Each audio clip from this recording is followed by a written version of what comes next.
dizu bat ditzen bat, fortuna hori jarriko diogu. Baina hau erasko zen zen, egon Xile da margolaria, Austriarra san, lehen urtean zuten guztien bere atzera begirako bat, eta asko oso nahiko polituko izan oso horrelako marxeak bizitzuan, emakume asko bizitzuan ere bai, eta esango bezagatekan ez da emakume bat azalekoa.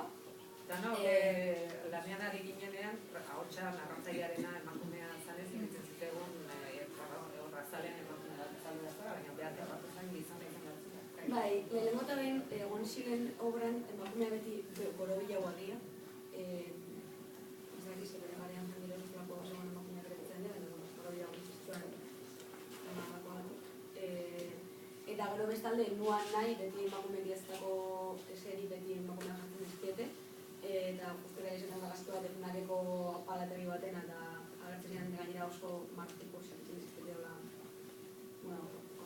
oso martiko zertzen dizkete, eta orduan biaren eskien Xilen pare bat, eskeio, lagu dola, eskianak eta profesionaltzen dizkeanak, eta ondo moldatuko ziranak jartzeko izenburua eta nire izena eta hori da.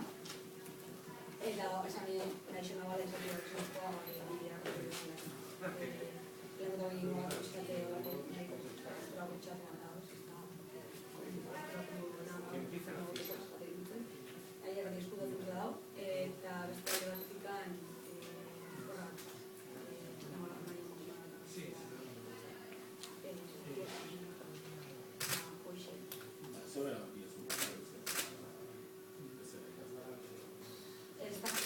uste ez nuen nahi, uste gainera bala gure bat letra, eta ez nuen enuan nahi beste hau zesartzen nik, beste hau bat zesartzen bali madia narratzaia hau oso zer frontera bat ere paranoia eta orduan sartzen bali mazu beste hau bat askoz horrekatu du, eta orduan ez da leku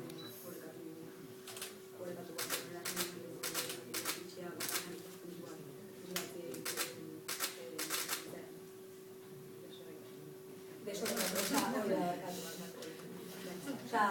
ikuspuntu bakarra oso partziala. Oso partziala nahi dut, besta hau banarteak esnebekin partziala.